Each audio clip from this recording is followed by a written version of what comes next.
Eu quero agradecer pelo convite que foi feito para estar aqui com vocês. Há 15 dias atrás eu estava aqui acampado no lago.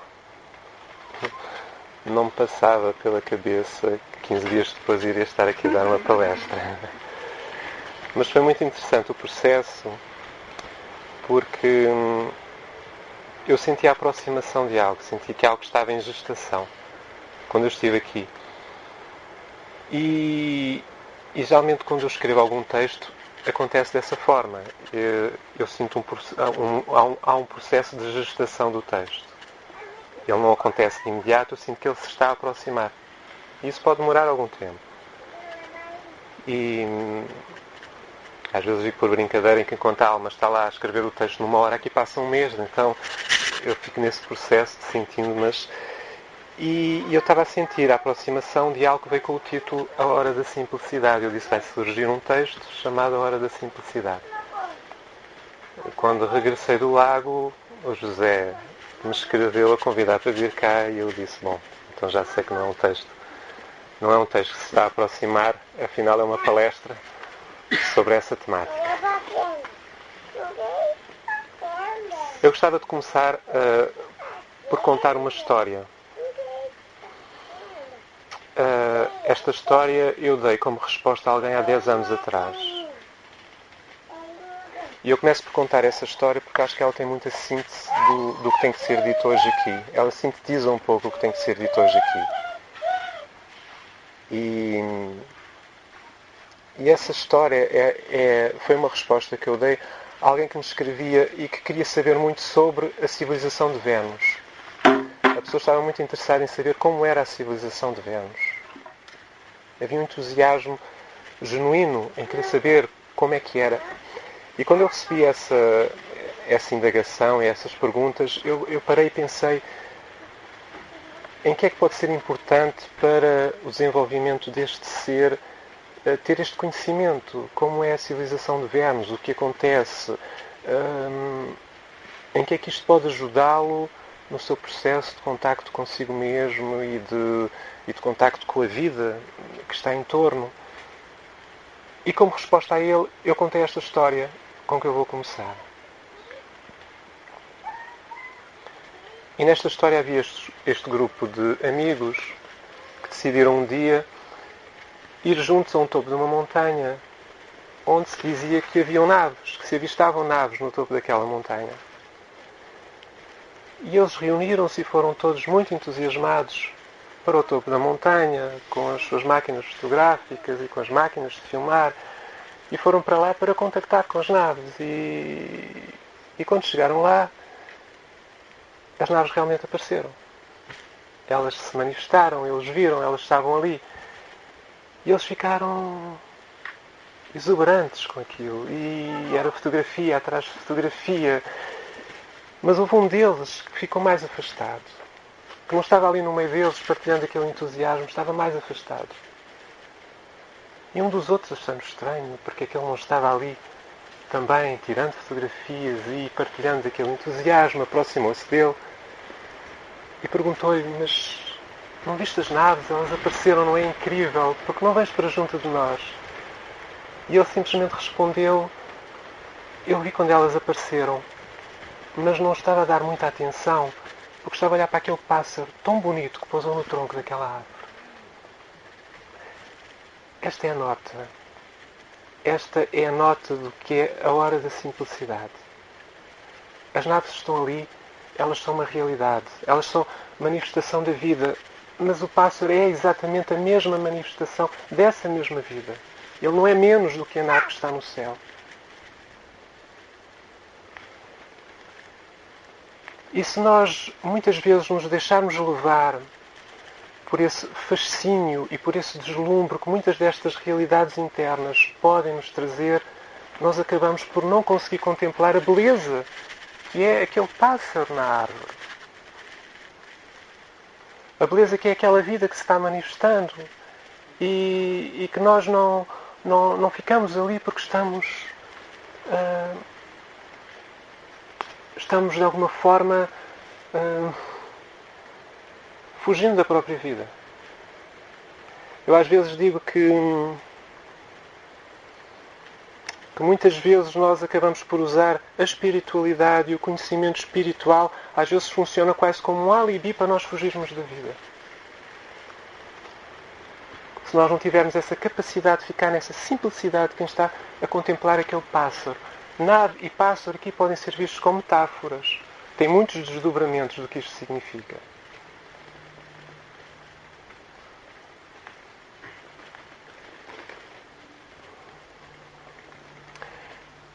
E nós tivemos um processo, todos nós tivemos um processo na nossa existência em que estávamos numa busca das coisas materiais.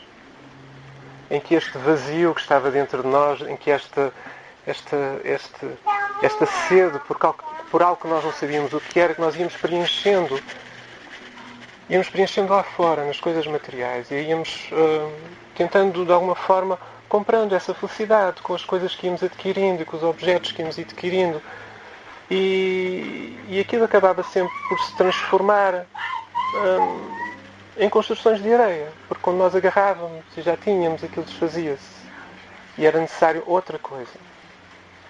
Todos nós passamos por essa fase. E chegou um momento que aquilo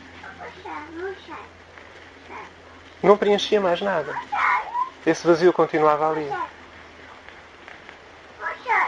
E nós começamos uma segunda busca, que foi a busca espiritual. Começamos o processo de buscar, mas continuamos buscando. Continuava a ser um processo fora.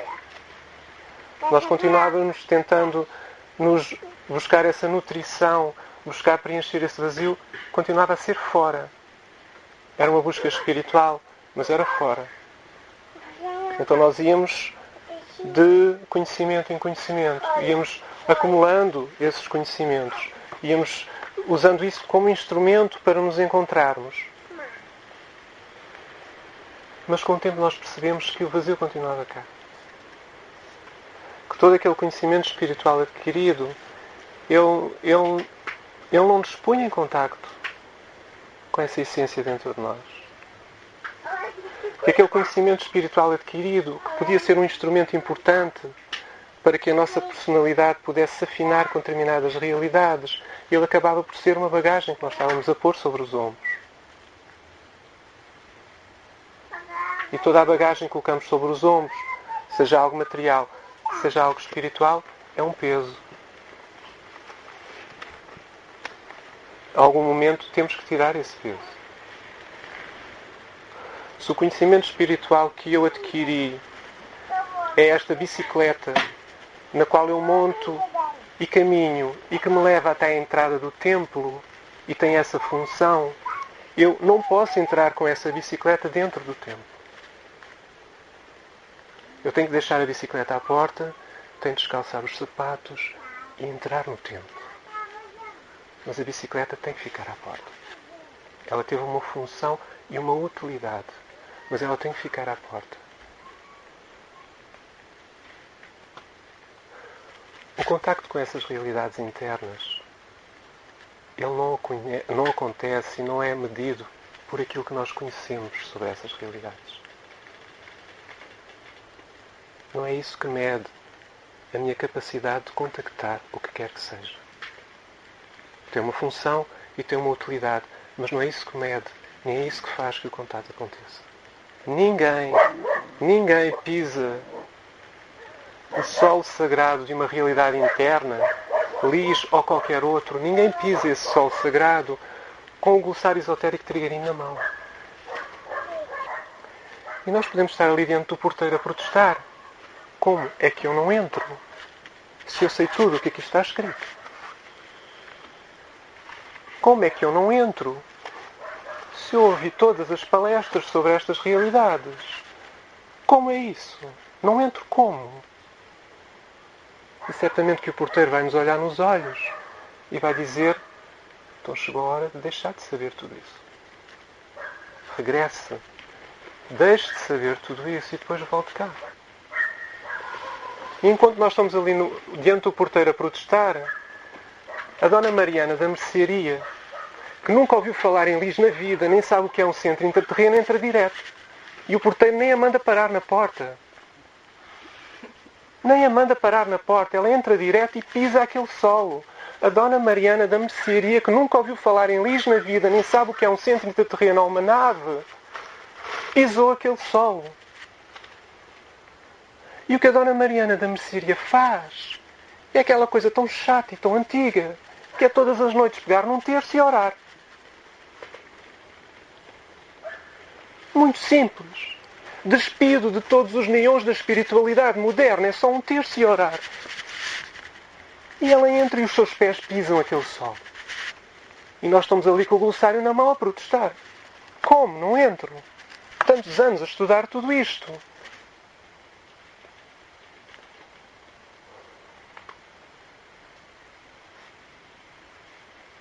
Quando o discípulo chega junto do mestre com as suas questões existenciais, isso é um verdadeiro mestre que está ali.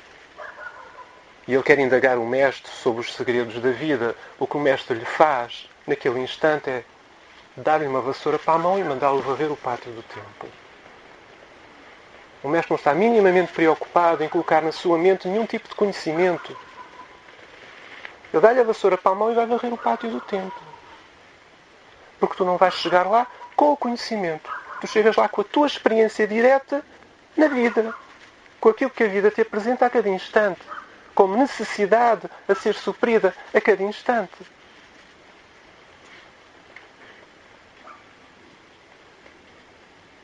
É quase como a história de Milarepa. Ele vai procurar um mestre para o instruí-lo nos mistérios da espiritualidade. E o que o mestre o manda fazer é construir-lhe uma casa para ele. Ele, mestre, constrói-me uma casa. Lá no alto do monte, onde não existem pedras, vais ter que ficar todas as vezes buscar pedra a pedra para levar lá para cima para construir a minha casa. Milarepa, lá vai ele com as pedras, monte acima, construindo a casa para o mestre. Achando que quando construísse a casa, o mestre iria lhe passar os mistérios da vida que ele tanto queria. E quando a casa estava pronta, ele achava finalmente ele vai me instruir. O mestre chega lá, olha para a casa e diz, não, vais ter que tirar cada uma destas pedras, vais ter que desmontá-la toda. E vais ter que construir uma nova com outras pedras.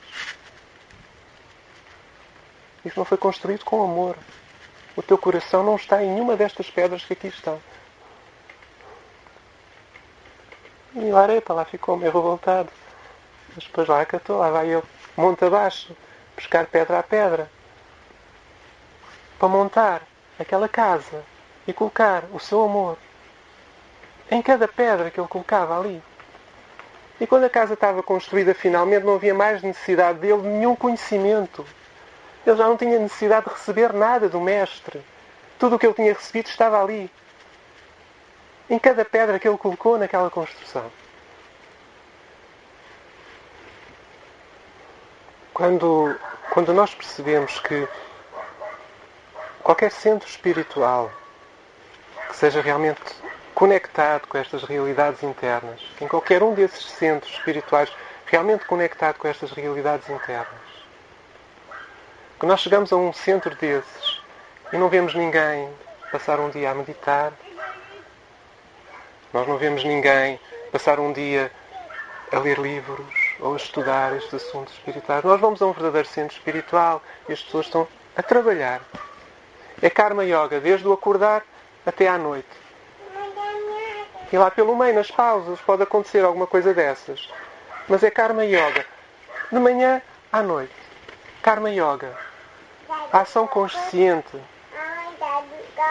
A ação que se faz para suprir aquela necessidade e que se faz em doação, em entrega ao alto. Não me interessa se é o que me apetece fazer naquele instante ou não. É o que a vida me diz que é necessário. E fazê-lo com o coração. É aí que nós contactamos com essas realidades internas. É aí que os nossos pés começam a pisar o recinto sagrado de Lis. É aí que nós contactamos Lis. Nós não contactamos Lis ficando 2 horas a ouvir alguém falar sobre Lis. Nós não contactamos Lis ler livros e mais livros de informação sobre Lis. Nós contactamos Lis na vida. Na simplicidade da vida.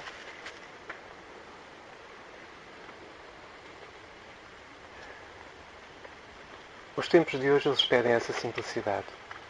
Nós tivemos um ciclo de muitos anos em que a informação foi passada.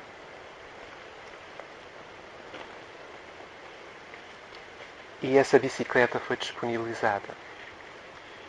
E ela estava ali, não para que nós pegássemos na bicicleta e fôssemos dar uma volta lá onde nós achávamos que tínhamos que ir. Ela estava ali para nos levar à porta do templo. E agora é a hora de entrar no templo. E entra-se no templo de pés descalços.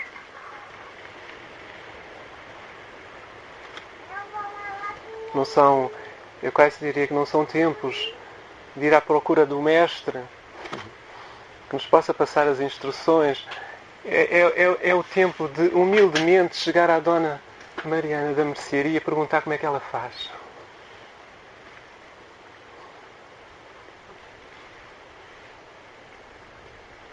Porque ela faz todos os dias.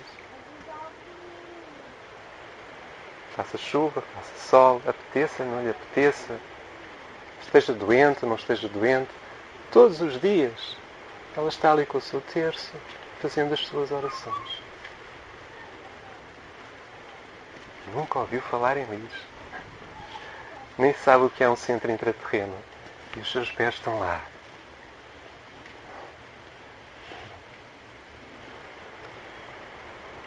Será que já não chegamos a um ponto de cansaço?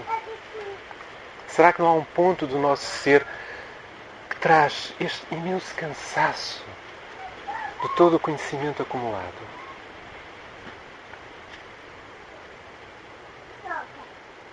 Será possível que ainda conseguimos ficar 2 horas a ouvir falar de Lis? Será?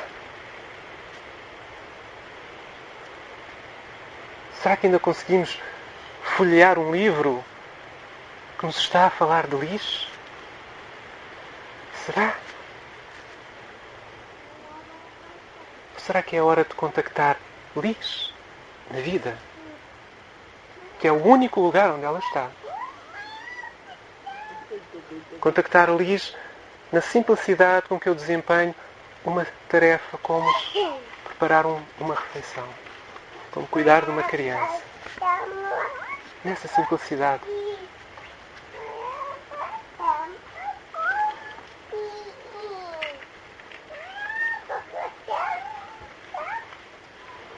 E todos estes anos em que nós fomos recebendo todas as informações e a respeito de Lis, e neste caso a respeito de Lis Fátima, que é esse o filamento mais direto do contacto, porque Lis é uma realidade que está muito oculta, é uma realidade muito pouco conhecida, é talvez dos centros mais misteriosos que existem.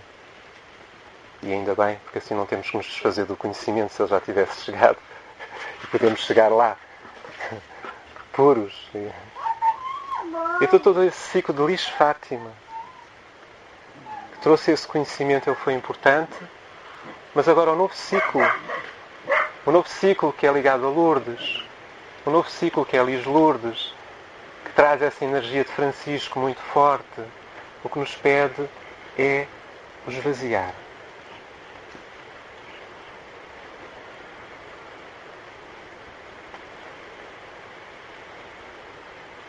Nós temos que ter a coragem de pegar em todo o conhecimento que temos, levá-lo ao altar do nosso templo interno, colocá-lo lá no altar e queimá-lo. Queimar, reduzir a cinzas, como sinal da nossa entrega ao alto. Reduzir todo a cinzas. Fazer como Francisco fez. Francisco deixava a Bíblia no altar da igreja e ia contactar com Deus na vida. Com os seus irmãos. Com o sol, com a lua, com a água, com os pássaros, com os leprosos. Era ali que ele contactava com Deus diretamente. A Bíblia a deixava no altar da igreja. Ele teve que, a determinado momento da sua existência, dar esse passo de internamente pegar nessa Bíblia e queimá-la no seu templo interno, como sinal da sua entrega.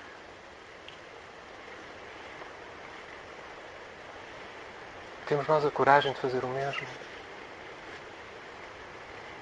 De irmos lá ao baú, lá no sótão,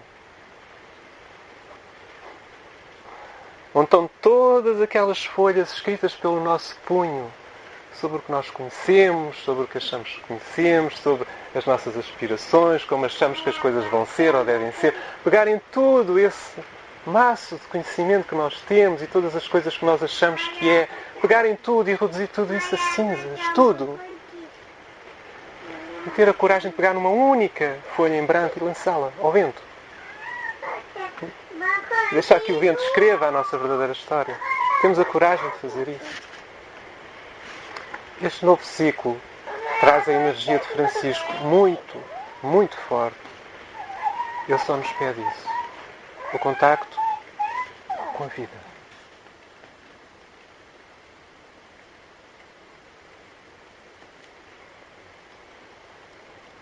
Então, de alguma forma, o que eu tenho para vos dizer em relação a tudo isto, em relação a Lis, estamos aqui dentro dessa campana, mais especificamente Lis Fátima. Lis é mais oculto, mais misterioso e nada conhecido.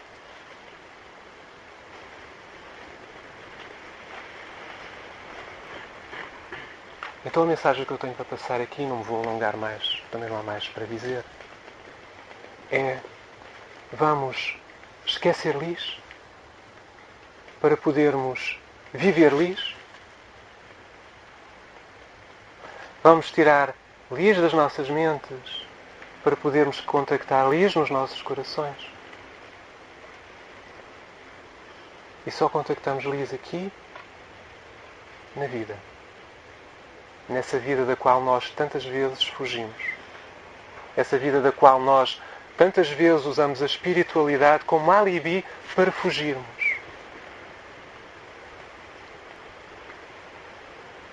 Paradoxalmente, é daquilo que nós fugimos que nós vamos nos encontrar. É ali que nós nos encontramos.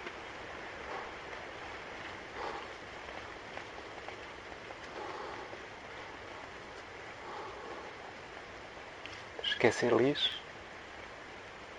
para viver Lis. Obrigado.